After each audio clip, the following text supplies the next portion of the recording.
Welcome back to Rogue Darkness, the podcast that uncovers how the misinterpretations and misinformation surrounding witchcraft, the occult, and other beliefs have led many to do unthinkable crimes.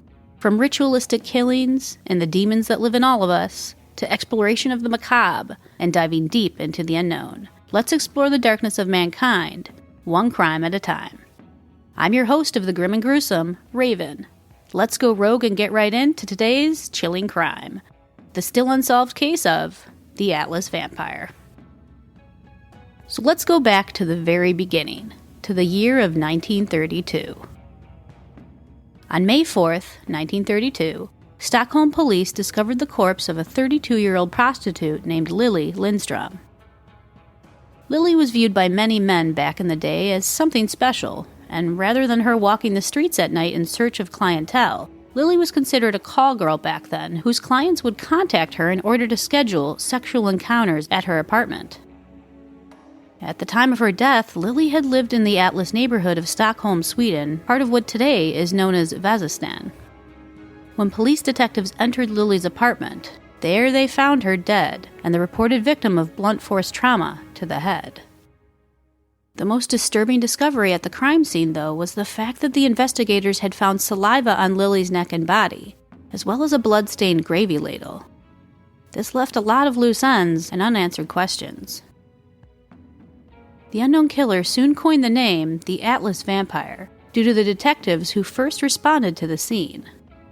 The detectives reportedly suspected that the killer had drank Lilly's blood after he had killed her. Due to Lilly's occupation, and since her clientele was primarily male, the detectives also presumed the killer to be male. Although the crime scene was especially brutal and horrifying for anyone who witnessed it, there was actually very little blood found at the scene, which led many to assume that the killer had either drunk it up or somehow stored it in a container of sorts. The ladle that was stained with Lilly's blood was presumed to be used to drink her blood.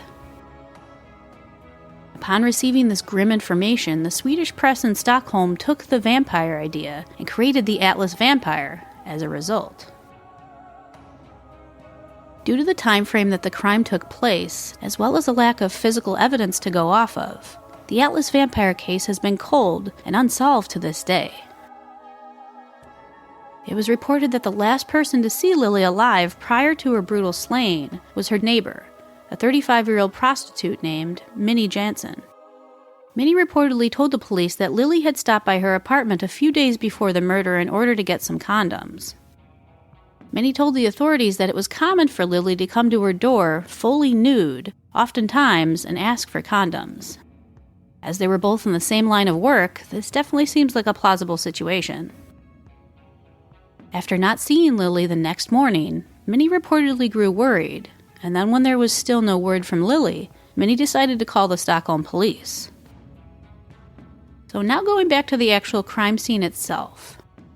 Along with being almost completely drained of blood, Lilly's naked body had been left face down on her bed, and her clothes that she was presumably wearing the night of her death were neatly folded and placed on a chair next to her bed. The detectives on the scene noted that, judging by the stage of decomposition that had already taken place, they assumed that Lilly had actually been dead for a few days prior to being discovered. It was also theorized that Lilly's killer had probably had sex with her before murdering her.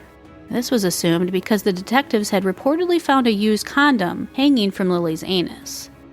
Because of this discovery, the notion that Lilly's killer was actually a client of hers became much more likely. It's no secret that the prostitutes have long been targets of sexual predators and serial killers. I'm sure we've all heard of the infamous Jack the Ripper of London, who preyed on the prostitutes of Whitechapel back in 1888. Jack the Ripper's victims of choice were all ladies of the night, so the Stockholm police keyed in on that and quickly began focusing their attention on the men who frequented Lilly for her services. Reportedly, a total of 9 men were interviewed by the police in regards to Lilly's murder. The names of the 9 suspects were never released publicly, and the police ultimately let all the men go after their interrogations. It's stated that none of them proved to be a viable suspect. This is unfortunately where the case of the Atlas Vampire ended, with no serious leads, no suspects, and no conclusion or justice for Lilly. All of the evidence that was gathered by the Stockholm detectives can currently be found at the Swedish Police Museum for anyone who may ever want to venture there to view a piece of horrific history. The items included in the museum's collections are a hair sample, saliva samples, and some old condoms found at the brutal scene. In my opinion, the evidence they kept here are quite disturbing as well. You'd think at this period in time, if anything can be determined regarding this case, we'd be better off scientifically now than they were then. I'm honestly not quite sure why this hasn't been looked into again. It's really strange. But carrying on, it's been reported that one evidence item that had received a great amount of attention from the Stockholm police was the condom that had been retrieved from Lilly's anus at the discovery of her murder. Because of the condom's location on Lilly's body, the detectives believed that the killer and Lilly were having anal sex during their meetup, and then it was at that time that the killer proceeded to use an unknown object to strike the back of Lilly's head, ultimately killing her. Some people have claimed that they believe the Atlas vampire may have donkey-kicked Lilly in the back of the head as a means of inflicting pain on her to heighten his pleasure and orgasm.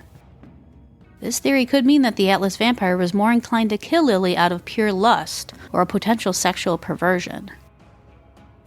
It led the detectives to have a certain idea of the type of personality the killer had.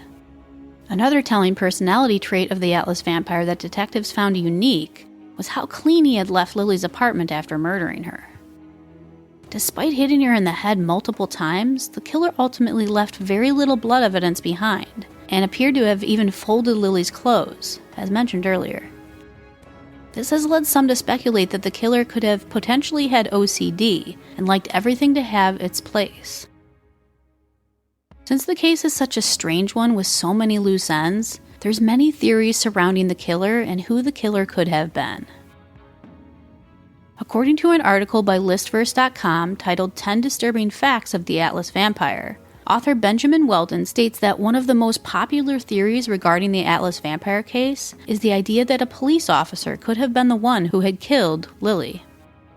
The rationale behind this theory comes from the fact that the killer clearly went out of his way to leave behind as few clues and evidence as possible. Welding states in the article, much like the dog in the Sherlock Holmes short story The Adventures of Silver Blaze, the lack of evidence was, in itself, evidence. Another possibility that people have theorized regarding a potential killer cop is that the cop purposely left behind a strange crime scene to throw off his fellow cops. Despite this popular theory, though, this may not have been the case simply because Lilly's bedroom was actually covered in evidence. The murderer's saliva was found on her body, his semen was in the condom found at the scene, and his fingerprints were on the soup ladle that was found. The only problem with this, though, was that back in 1932 there was no such thing as DNA testing, so there was no way for the detectives to use the evidence that was there, which is why the case ultimately went cold. The Stockholm detectives reportedly back then did not even know what DNA was, so that gives us a little inkling as to why the case ended up going cold. It's been noted that during that time frame, most murderers were solved going off of confessions, which nowadays we know are not always the most reliable. Think false confessions.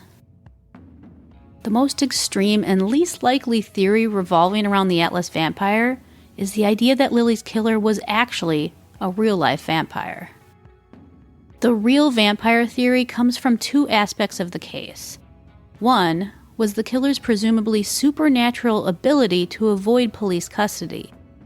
And two, the evidence that indicated that Lilly's killer had potentially drank her blood. Between her body being completely drained but barely any blood being found at the scene, to the blood-stained gravy ladle, there's just too many strange incidences at the crime scene that leaves us questioning it over and over.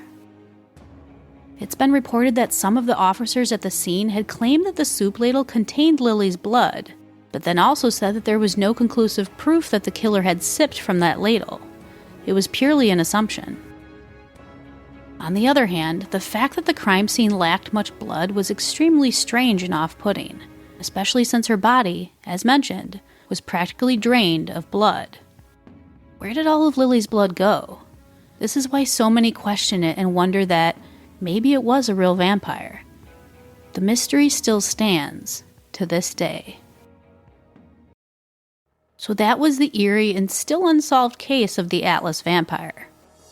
This case gives us a glimpse into the dark world we live in, and although actual vampires may or may not exist, it's evident that humans can be just as terrifying creatures, with horrific methods of murdering others. So let me know your thoughts on this case and whether or not you think the killer could have been an actual vampire who drank Lilly's blood after killing her, or if you think it could be something else. Whichever way you cut it, this case is definitely a morbid one, and the way Lilly died was awful.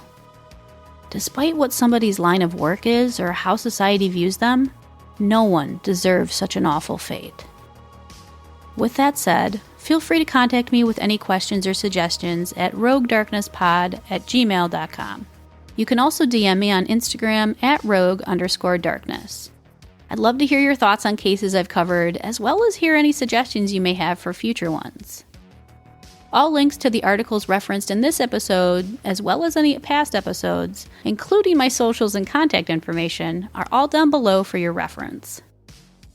And if you like what you hear on Rogue Darkness, please consider sharing the podcast with your family and friends, and also by leaving a rating and review on Apple iTunes or wherever else you can leave a review. They're great ways to help the show out and to get it more noticed. With that said, that concludes this week's episode of Rogue Darkness. The darkness is all around us, and I can confidently say that reality truly is more terrifying than fiction. Until next time.